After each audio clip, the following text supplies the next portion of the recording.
Hello everyone, आपका स्वागत है महिंद्रा एसएससी पॉइंट में।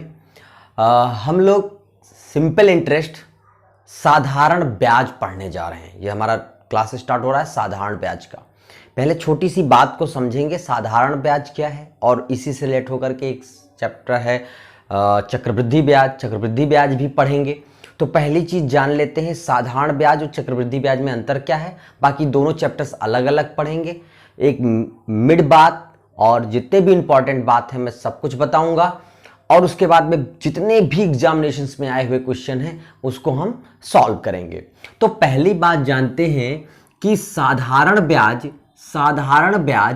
और चक्रवृद्धि ब्याज में क्या अंतर है। आप समझिएगा कि साधारण ब्याज का मतलब होता है कि भाई दोनों में ब्याज जुड़ा है, मतलब हमको ब्याज देना है, इंटरेस्ट लेना है या देना है। अगर हम किसी को उधार देते हैं तो उससे इंटरेस्ट लेंगे, अगर हम उधार लेते हैं तो इंटरेस्ट देंगे। अच्छा देखिए, मान लीजिए 100 रुपए की बात हो तो हम एक रेट तय करते हैं कि भैया इस धन का इतना परसेंट मैं हर साल लूंगा। तो साल के अकॉर्डिंग, मतलब ईयर के अकॉर्डिंग या मंथ के अकॉर्डिंग एक अमाउंट तय करते हैं। वो अमाउंट, उस अमाउंट का जो परसेंट बनता है वही रेट कहलाता है, वही इंटरेस्ट रेट कहलाता है। जैसे 100 रुपए पे अगर हमें 5 रुपए चाहिए हर साल पर ईयर, तो ये जो 5 रुपया है वो 100 का जो भी होगा, 100 का जितना भी परसेंट होगा वही हमारा क्या होगा, ब्याज प्रतिशत, इंटरेस्ट रेट होता है। ठीक है, और वही हर साल लगता है, तो ये हो गई ब्याज की बात। अब हम समझते हैं साधारण ब्याज क्या है, चक्रवृद्धि ब्याज क्या है। मैंने कहा कि 100 रुपए पर 5 रुपए हर साल ब्याज लगेंगे। मान लीजिए ये व्यक्ति 100 रुपए 3 साल के लिए देता है। कितने साल के लिए? 3 साल के लिए। तो जब 3 साल के लिए देता है तो 100 रुपए पे एक साल में कितना मिलता है? 5। तो इसका मतलब 3 साल में हर साल वो 5-5 रुपए लिया तो कितना हो गया? 15 रुपए। तो पर ईयर उसने कितना लिया? 5-5 रुपए। तो उसने एक ब्याज तय कर दिया है जो वो हर साल उतना ही लेगा, क्योंकि अमाउंट ये फिक्स है। इस अमाउंट पर वो हर साल एक फिक्स अमाउंट तय करके वो लेता है, चाहे जितने साल की बात करें। तो इस टाइप के जो ब्याज मिलते हैं हमें, वो साधारण ब्याज करते हैं, क्योंकि एक सिंपल बात होती है, एक फिक्स अमाउंट हो गया है ईयर के वाइज, 1% पे वो मिलता है। अच्छा, चक्रवृद्धि ब्याज में क्या होता है कि जैसे आपने 100 रुपया ब्याज लिया, 100 रुपये उधार लिया या उधार दिया, तो इस पर 5%, अभी मैं वही बात ना, 5% मतलब 5 रुपए उसने क्या कर लिए, तय कर लिया कि 5 रुपया मुझे 100 पे इस हर साल चाहिए। तो 5 रुपए हर साल जब लेना होता था तब क्या बन जाता था? साधारण ब्याज।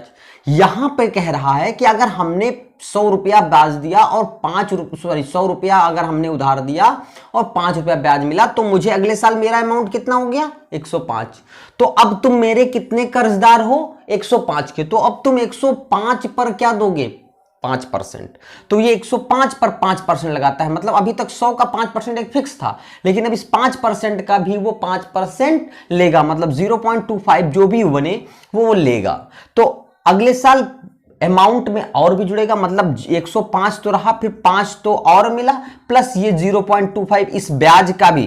भाई 100 रुपए का 5 ये लिया और 5 रुपया जो ब्याज बन रहा था वो भी ले लिया, उसका भी ब्याज लेगा। मतलब जब ब्याज पर भी ब्याज लगने लगे तो वो क्या हो जाता है? चक्रवृद्धि ब्याज। क्या हो जाता है? चक्रवृद्धि ब्याज हो जाता है। तो ये होता है सिंपल साधारण ब्याज और चक्रवृद्धि ब्याज में अंतर।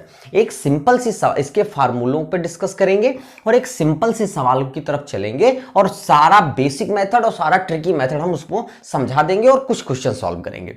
तो आपको ये बात समझ में आ गई होगी। चलिए, तो अब साधारण ब्याज स्टार्ट करते हैं। तो साधारण ब्याज में हर व्यक्ति को पता है, बहुत सिंपल सा एक फार्मूला होता है कि ब्याज बराबर, साधारण ब्याज की बात कर रहे हैं तो यहां पे ब्याज बराबर मतलब साधारण ब्याज बराबर होता है मूलधन गुणे दर गुणे समय बटा 100। SI बराबर P into R into T upon 100। अब आप P मतलब प्रिंसिपल मतलब मूलधन, R मतलब रेट, T मतलब टाइम और 100। देखिए इसी फार्मूले को सिंपल इंटरेस्ट का सवाल जिस तरह सिंपल इंटरेस्ट है ऐसे वो सिंपल मेथड में लग जाता है। ज़्यादा ट्रिक्स पढ़ने में, कुछ चीज़ों पर बहुत सिंपल ट्रिक्स में अभी इसी नंबर्स का ही, इसी फार्मूले को ऊपर नीचे करके ट्रिक्स बनते हैं और ऐसा कुछ है नहीं। तो सिंपल इसी फार्मूले पे वर्क करने वाले हैं। अब मैं आपको एक सवाल दिखाता हूं कि कैसे क्या करना है। अगर टी पूछे तो इसी फार्मूले को ऊपर नीचे कर लेते हैं, आर पूछे तो आर के हिसाब से मैनेज कर लेते हैं इसी।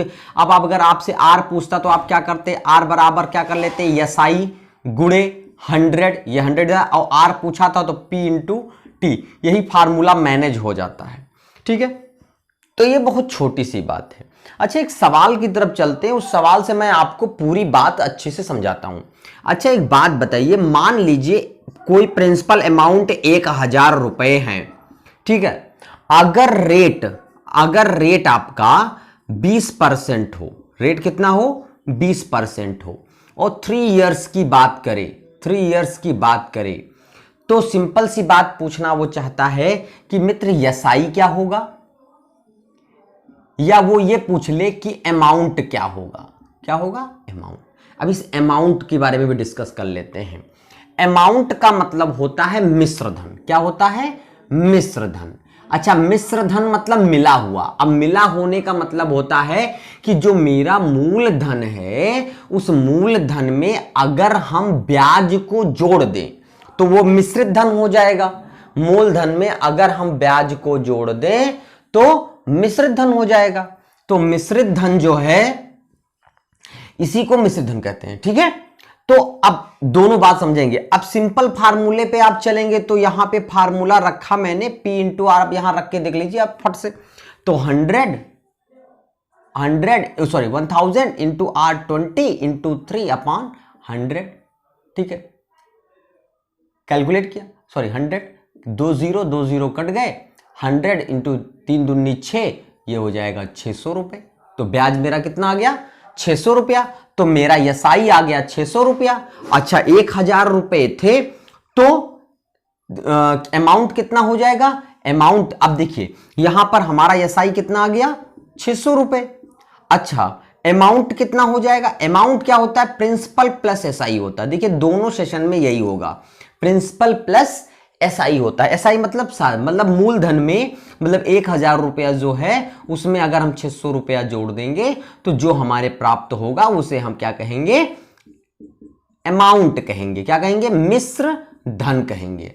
ध्यान से समझने वाली बात है। ये तो एकदम सिंपल फार्मूले पे लग गया, लेकिन हमें कभी कभी सवालों में जब बहुत सारी चीजों की जरूरत पड़ जाए या कहीं पे ऐसा लगे कि जहां पे डायरेक्ट मिश्र धन की बात करने लगे तो हम कैसे लगाएंगे, कुछ प्रोसीजर्स को कम करने का तरीका करते हैं। तो देखिए आप इसी से एक और सवाल पे डिस्कस करेंगे और आपको लगेगा कि हाँ, सिंपल फार्मूले से और ट्रिक से दोनों से भी चला जा सकता है। तो ये सवाल आपको समझ में आ गया होगा। तो चलिए एक सवाल और डिस्कस करता हूं मैं। तो हम एक सवाल पे चलते हैं। अब आपको यहां पे पी पता करना है, ध्यान समझिएगा। पी पता करना है, रेट आपका 20% है, ईयर टाइम आपका 3 ईयर है, और आपका जो अमाउंट, अब देखिए यहां पे एसआई ना दे करके क्या दे दिया, अमाउंट कितना, 8000 रुपए। क्या दे दिया, 8000 रुपए। तो अब यहां पर दिक्कत यह हो गई कि प्रिंसिपल पता नहीं है, रेट इंटरेस्ट है। अब ये चीज निकालना है तो थोड़ा एक्स टाइप का मान करके फिर निकालना होगा। ठीक है, लेकिन कोई डरने की बात नहीं है। अच्छा, आप बताइए प्रिंसिपल अमाउंट, यहां पे रेट और टाइम जब दिया हो तो सवाल को लगाना बड़ा आसान हो जाता है।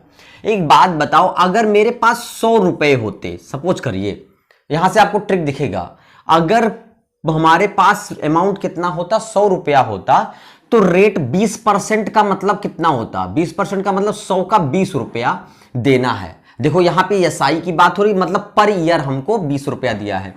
टाइम कितना है, 3 साल। ठीक है, तो एक बात बताओ, 100 रुपए के हिसाब से अगर 100 रुपया मैंने बात कर रहा हूं तो 20 रुपया हर साल देना है, तो 3 साल की एसआई कितनी हो जाएगी, 3 साल की एसआई कितनी हो जाएगी, 60। भाई 20 रुपए के 3 साल की, हर साल 20-20 रुपया दिया तो 3 साल में 60 रुपए हो गए। तो एसआई कितनी आ गई, 60 आ गई। अब देखिए बात समझिए, अब हमारा अमाउंट कितना हो जाएगा, 100 के हिसाब से बात सोच रहे हैं, तो 100 का 160 हो गया। अब इसको छोटी सी तरीके से समझने का और तरीका बताऊं। 20/60, 20/60 और 160, 100 प्लस कर लेते हैं। ये एक तरीका होता है ट्रिकी बात बताने के लिए, ठीक है। तो अमाउंट अब मैं उसी को विस्तृत करके आपको बता रहा हूं। तो a बराबर आ गया 160। जब a बराबर 160, अब बस सिंपल है ना, इस एक फ्रेम बना लिया मैंने। अब आपसे कह रहा है यहां पर 160 बराबर क्या दे रखा है हमको इस प्रोसीजर के हिसाब से, 8,000 रुपए। तो भैया हमें p पता करना है। p मैंने क्या माना है, ये सब माना हुआ तो है, ये लेट तो है, ये माना हुआ है। तो मतलब 100 बराबर क्या हो जाएगा, 8,000 गुणे 100। जो पता करना होता है वो मल्टीप्लाई में होता है, जो गिवन होता है वो नीचे होता है। 0 0 कैंसिल आउट हो गया, 16 पंचे 80 हो गया। देखिए यहां 500 बचा, तो 500 और ये 10 से गुणा हो गया तो एक 0 और बढ़ जाएंगे, कितना हो जाएंगे, 5,000 रुपए। तो आपके p कंफर्म हो गए। अब आप p के हिसाब से 20% और PRT अपॉन 100 पे रख कर देखेंगे तो आपका ये 8,000 रुपया SI आ जाएगा। कैसे, क्योंकि आप SI निकालेंगे तो 3,000 रुपया SI आ जाएगा, और 3,000 रुपया SI जब आएगा तो उसको 5,000 में जोड़ेंगे तो 8,000 रुपया आपका अमाउंट आ जाएगा। अमाउंट और प्रिंसिपल अमाउंट दो अलग अलग चीजें होती हैं। p का मतलब प्रिंसिपल अमाउंट, प्रिंसिपल जिसे कहते हैं, और अमाउंट का मतलब मिश्र धन की बात करें। p और a में कोई कंफ्यूजन नहीं होना चाहिए, ठीक है। तो इसको आपको समझ में आ गई। अब हम क्वेश्चंस की तरफ चलेंगे। देखिए ये बेसिक क्वेश्चंस होते हैं, ये बहुत कम आते हैं। बस मुझे आपको एक फैक्टर समझाना था। अब हम आपको कुछ क्वेश्चंस पे लेके चलेंगे जो क्वेश्चन लगातार एग्जामिनेशंस में आ रहे हैं, ठीक है। देखिए पहला क्वेश्चन क्या कह रहा है, ध्यान से समझना है। पहला क्वेश्चन कह रहा है कि वह राशि क्या होगी जिस पर 5% 5 वर्षों में 6% प्रति वर्ष की दर पर 60 रुपए साधारण ब्याज मिले। ध्यान से समझिए। अब आपको एक चीज समझना, मैं पूरी बात को समझा के लिखता हूं। ऐसे सवाल आते हैं, वो सिंपल नहीं PRT पर 100 पे रख दिया और आंसर आ गया, ऐसे सवाल आते ही नहीं है। अब कंपटीशन बहुत हार्ड है। देखिए t बराबर 5 वर्ष दिया है, रेट हमको दिया है 6 पर। वैसे भी ये सवाल बहुत आसान है, लेकिन फिर भी यहां पे SI हमको दिया है 60 रुपए। अच्छा एक बात बताइए, हमने अभी बताया था कि अगर हम 100 रुपए के हिसाब से चलते, अगर p मेरा 100 रुपया होता, यहां से समझेंगे फ्रेम लेकर, लेट वाली बात, तो हमारा t 5 के हिसाब से और रेट 6 के हिसाब से 100 रुपए, 5 6 को 30, SI बराबर कितनी हो जाती, 30। इसके जस्ट पहले सवाल लगाया, SI बराबर कितनी आ जाती, 30। टाइम और रेट का मल्टीप्लाई SI को क्लियर कर देता है। साधारण ब्याज में SI बराबर होता है रेट इंटू टाइम, ठीक है, रेट इंटू टाइम, वो क्लियर कर देता है विथ रेस्पेक्ट टू प्रिंसिपल, ठीक है। अब रेस्पेक्ट यहां 100 के अकॉर्डिंग चले, तब उस हिसाब से मैं बता रहा हूं। अच्छा तो हमारा SI 30 आ गया। अब हमें 30 बराबर क्या दिया है, 60 के। तो जब 30 बराबर 60 के दिया है तो हमें p पता करना है। 100 बराबर क्या होगा, 60 बटे 30 गुणे 100, और ये 30 दूना 60 और दिए कितना आ गया, 200 रुपए। बहुत सिंपल सा था, है ना, बहुत सिंपल तरीका, एकदम इसके तरह से सवाल लगाया है मैंने, कहीं पे कोई चेंजेस नहीं किए, ठीक है। आप वीडियो को रिवाइंड करते देखते रहिए। हर वीडियो में हर एक क्वेश्चंस में ट्रिक है। जितने भी क्लासेस मैंने पढ़ाए हैं, प्लेलिस्ट में जाएं, एक सेक्शन से उठाएं, पूरा पढ़ें। आपको डेफिनेटली ये बात अच्छे से रियलाइज हो जाएगी कि जितने भी क्वेश्चन पढ़ाए गए हैं वो एग्जामिनेशन में आए हैं और वहीं से एग्जामिनेशंस में आएंगे, ये मेरा दावा है, ठीक है। चलिए इसे नोट कर लीजिए, नेक्स्ट क्वेश्चन पे चलते हैं। सेकंड क्वेश्चन कह रहा है कितने वर्षों में 12% ब्याज की दर से, वार्षिक दर से 3,000 रुपए का साधारण ब्याज 1,080 रुपए होगा, ठीक है। अब यहां पे टाइम नहीं पता, यहां रेट दिया है 12%, ठीक है। यहां पर एक अमाउंट दिया है प्रिंसिपल अमाउंट p बराबर 3,000, और यहां पर SI दिया है 1080। अब हम बहुत सारे तरीके ट्रिक्स लगाने लगते हैं। अरे क्या जरूरत है यार, एकदम सिंपल है। ज्यादा ट्रिक सोचोगे तो कंफ्यूज हो जाओगे। SI बराबर p into R into T, जहां पे हल्का फुल्का कंफ्यूजन हो वहां पे रखते हैं, अदरवाइज कोई कंफ्यूजन नहीं, ठीक है। 100 रख दिया अब पी हमें पता, SI हमको 1080 दिया है, अमाउंट 30,000 रुपये दिए हैं, रेट कितना दिया है, रेट दिया है हमें 12, टाइम क्लियर कर लेते हैं, इंटू 100, 0 0 0 0 कैंसिल आउट, 0 इधर से कैंसिल आउट, 12 तिहाई 36, 12 तिहाई 36 कितना हो जाएगा, 12 तिहाई 36, तो ये हो जाएगा 36 और 36 तिया 108, तो टी बराबर कितना आ गया, 3 ईयर्स आ गए। कैंसिल आउट करेंगे, सब कट फिट करके, देखिए मैंने जीरो सब कैंसिल आउट किया यहाँ पे, और एक जीरो इस साइड में बड़ा ऊपर किया है, फिर यहाँ 12 तिहाई 36 और 36 तिया 108 कट गया, तो टी बराबर कितना आ गया, 3 ईयर आ गया। ठीक है, तो यहाँ से 3 साल कन्फर्म हो गए।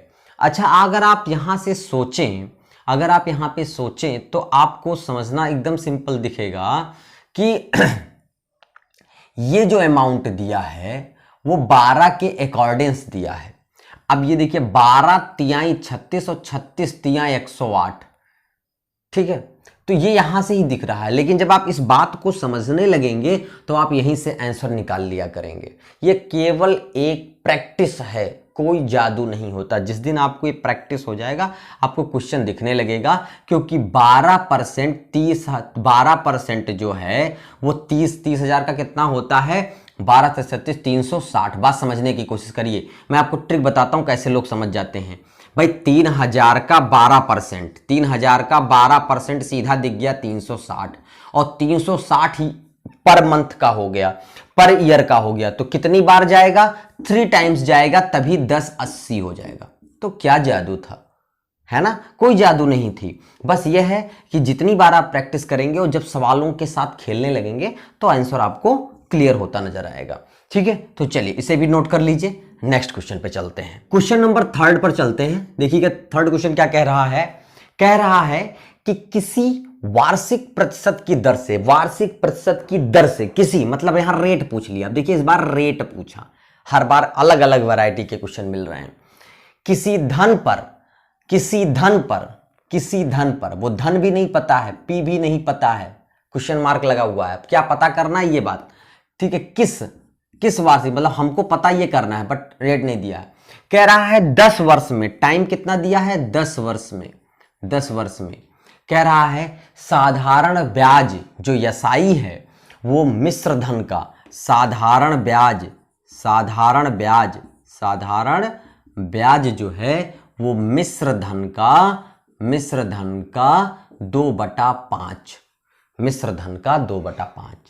मिश्र धन जो का होता है, का वो हमेशा नीचे होता है, लास्ट में जो का होता है मिश्र धन ये हमेशा नीचे होता है। कई वीडियोस में मैंने इस बात को क्लियर किया, जो स्टार्टिंग की बात होती है जिसके वो ऊपर होता है। तो ब्याज कितना है, ब्याज कितना है 2, मिश्र धन ब्याज, इसको SI समझिए। देखिए मिश्र धन का जो का है वो नीचे है, जो का है वो नीचे है, बाकी जो बचा ब्याज वो ऊपर है। तो साधा SI कितना हो गया 2, अमाउंट कितना हो गया 5, तो P कितना हो गया 3। क्लियर हो गया। साधारण ब्याज मिश्र धन का, मिश्र धन का, मिश्र धन का मतलब 5 का 2, 5 का 2, 5 में से 2, तो मिश्र धन का, ये जो का होता है ये नीचे वाला होता है, हमेशा ध्यान रखिए। बाकी जो ऊपर होता है वो सबसे आगे, जिसके बारे में बात किया। ठीक है, तो साधारण ब्याज कौन हो गया 2, और यहां मिश्र धन दिया है तो मिश्र धन, अच्छा मिश्र धन इतना है, ब्याज इतना है, तो सीधी सी बात है प्रिंसिपल 3 रहा होगा, क्योंकि मिश्र धन जो होता है वो मूलधन और ब्याज का योग होता है, तो मूलधन 3 ही रहेगा, तभी तो ये 5 होगा, क्योंकि ब्याज यहां 2 कन्फर्म है। ठीक, अब सारी बातें क्लियर हो गई। तो अब हमसे क्या पूछ लिया है, रेट बता दो भैया, तो रेट बता दो, तो रेट पता करना। अच्छा हमें रेट पता करना है, तो देखिए ये SI कितने साल की है, 2 साल की है। ठीक है, सॉरी SI 10 साल की है, तो बस रेट बराबर क्या हो जाएगा, रेट बराबर, अब उसी फार्मूले से चलेंगे, SI into 100 upon P into T।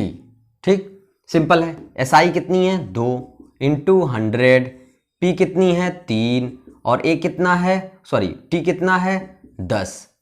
Cancel कर लीजिए, 0 0 कैंसिल आउट हो गए, 20/3 हो गया, और 20/3 को कहते हैं 6 सही 2/3%। सिंपल है, कोई जादू नहीं था। ठीक है, कोई जादू तो नहीं था इसमें।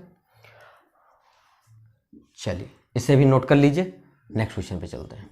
चलिए क्वेश्चन नंबर 4 पे चलते हैं। देखिए क्वेश्चन नंबर 4 क्या कह रहा है। कह रहा है मनोज ने 29,400 रुपया, ठीक है, 6 वर्ष के साधारण ब्याज पर जमा किया। 6 वर्ष के साधारण ब्याज के लिए जमा किया। 6 वर्ष के लिए साधारण ब्याज पर जमा कर दिया। 6 वर्ष बाद उसे 4200 रुपए का ब्याज। अब देखिए यहाँ पे प्री दिया है, मतलब वो जमा कितना कर रहा है, 29,400 रुपए। बहुत सिंपल सा सवाल है। 29,400 कितने समय के लिए, 6 साल के लिए, टाइम 6 साल के लिए। अच्छा, उसको एसआई मिल कितना रहा है, 4200 रुपया मिल रहा है। ठीक है, तो सवाल में कह रहा है रेट क्या होगा, रेट क्या होगा। ठीक है, ये पूछा जा रहा है। सिंपल है, आप एक बात समझिए कि 6 वर्ष, ठीक है, अगर आप चाहें तो इसको फार्मूले से एकदम लगा दें, सिंपल तरीके से रेट बराबर आ जाएगा अभी एसआई इंटू 100 अपान, इससे आसान कोई चीज नहीं होती, इसमें ज्यादा कुछ नहीं करना होता, क्योंकि जो एक फिक्स है उसी तरीके से चलना है 4200, और एटलीस्ट कैलकुलेशन उतना ही करना पड़ेगा। तो एक सिंपल बात क्लियर हो कि हम भैया कैलकुलेशन में गड़बड़ी होगी, बाकी फार्मूला किसी प्रकार का कोई गड़बड़ नहीं होगा। बाकी हम आपको भी एक तरीके और भी बताएंगे। ठीक है, अब देखिए यहां से कट कर लीजिए, 6 सत्ते 42, और यहां 7 से कट करेंगे तो ये हो जाएगा 7 चौक 28, 7 दूनी 14, तो 100 अपान 42, 100 अपान 42, तो ये कितना हो जाएगा 50/21। ठीक है, 21 दूना 42 और 8, सिंपल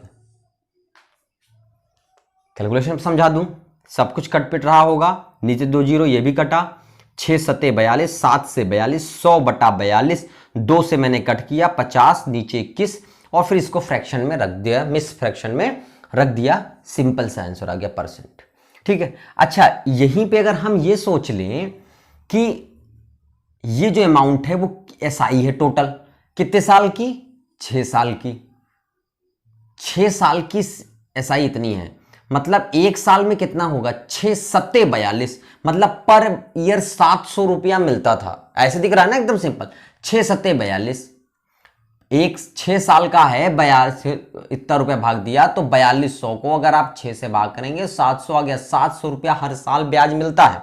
700 रुपया हर साल ब्याज किस पे मिलता है, इस अमाउंट पर, ध्यान समझिएगा, इस अमाउंट पर मिलता है 29,400 रुपया किस पर मिलता है, इस पर कितना ब्याज मिलता है, 700। तो जो 700 ब्याज है वो इस पर मिलता है, तो ये 700 इसका कितना % है, बस यही पता कर लेना है। तो ये 700 29,400 का कितना % है ये पता करना है। ठीक है, गुणे 100, तो कैलकुलेट कर लीजिए, 2 0 कट गया, क्या हो गया 7 42, वही चीजें आ गई। ठीक है, 100/42, तो कैलकुलेशन बस सिंपल हुआ, चीज वही आ गई। देखिए यहां से तो वही चीज आ गई। तो बस ये समझने की बात है, कोई ट्रिक नहीं होता, बस यही ट्रिक लोग बना देते हैं, यही चीज ट्रिक बना देते हैं। लेकिन जब ये कैलकुलेशन आप करेंगे ना, तो इस चीज का प्रॉब्लम नहीं रहेगा। तो ये भी चीज जाने रखिए, और ये सिंपल मेथड से आसान कुछ भी नहीं है। तो चलिए इसे भी नोट कर लीजिए, नेक्स्ट क्वेश्चन पे चलते हैं। क्वेश्चन नंबर 5 पे चलते हैं, आज का लास्ट क्वेश्चन है, फिर और भी कई वीडियोस इसके बनेंगे, बहुत सारे क्वेश्चन हैं इस भी इसके। कह रहा है कोई राशि साधारण ब्याज द्वारा किसी दर से 3 वर्ष में स्वयं की कोई राशि साधारण ब्याज द्वारा किसी दर से स्वयं की 6/7/6 गुनी हो जाती है। ध्यान से समझना है, यहां पे पहली चीज तो यहां पे दिया है टाइम 3 ईयर, ठीक है, ठीक, और लिखा है स्वयं की 7/6 गुनी, वो अमाउंट हो जाता है, क्या हो जाता है, धन हो जाता है, ध्यान समझिए, ये बात कहना चाहता है, धन हो जाता है स्वयं का 6 बटा, तो स्वयं का मतलब 6, तो तो स्वयं मतलब कौन होता है? मूलधन। स्वयं मतलब मूलधन, P बराबर 6 हो गया। अब धन कितना हो गया? 7। तो इसका मतलब अमाउंट कितना हो गया? 7। तो ब्याज कितना मिला मित्र? एसआई कितनी मिली आपको? कितनी मिल गई? ब्याज कितनी मिल गई? 1 रुपए। ठीक है, कितने पे? 6 पे। तो अब हमें पूछा है, अब एक बात बताइए, 1 रुपया मिला ब्याज 6 पे, लेकिन ये 1 रुपया कितने साल का है? 3 साल का है। ये 3 साल का है ना, तो बस आपको ये ध्यान देना है कि इसको कैलकुलेट करेंगे। अब वही फार्मूला कहीं कहीं ट्रिकी रूप से लिखा होता है, कुछ नहीं करना है, आप सिंपल समझिए कि अगर ये ब्याज कितने साल का है? 3 ईयर। अब आपको मैं ट्रिकी बात बता देता हूं, 3 साल का है तो ब्याज 3 साल का है, तो 1 साल का कितना हो जाएगा? 1/3। ये किसका हो जाएगा? 1 ईयर का। तो ये 1 साल का ब्याज हो गया, और 1 साल का ये ब्याज किसका है? 6 के हिसाब से मिल रहा है। 6 रुपए पे कितना मिल रहा है? 1/3। 6 रुपए पे कितना मिल रहा है? 1/3। तो 6 रुपए पे अगर 1/3 मिल रहा है हर साल, तो ये 1/3 इस 6 का कितना परसेंट है ये बताना है। 1/3 6 का कितना परसेंट है यही बता देना है। तो 3 नीचे आ जाएगा, 100/6 नीचे आ जाएगा, 6 18। तो 100 बटे क्या हो गया? 18। और ये कैलकुलेट कर लेंगे तो आप बताइए कितना आ जाएगा? 50/9। तो ये हो जाएगा 9×5 = 45, 5 सही 5 बचा 9%। सिंपल सा सवाल।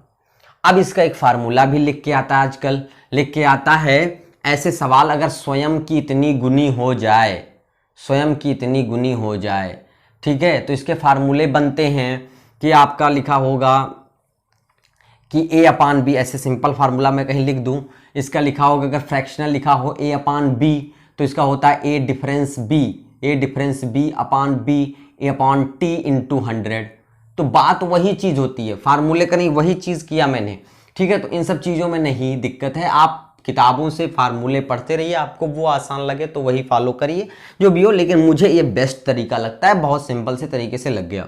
ठीक है, तो P यहां से क्लियर हो गया था, A कंफर्म हो गया था, SI 1 रुपया हो गया, और 1 रुपया 3 साल का था। तो 1 साल का कितना हो गया? 1/3। तो ये 1/3 जो है वो मूल अमाउंट का कै परसेंट है? वही दर हो गया। 1/3 मूल अमाउंट का कितना है यही मैंने निकाल दिया, तो यही इसका क्या हो गया? दर हो गया। देखिए, इन सब सवालों का रिपीटिशन करूंगा, पहली बात।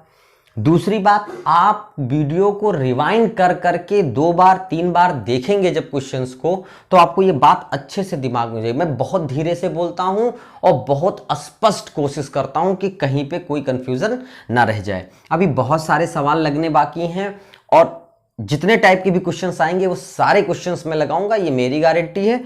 तो आज बस इन्हीं 5 क्वेश्चन पे डिस्कस करेंगे, अगले वीडियो में मिलेंगे बहुत अच्छे अच्छे सवालों के साथ। तब तक के लिए जय हिंद, जय भारत।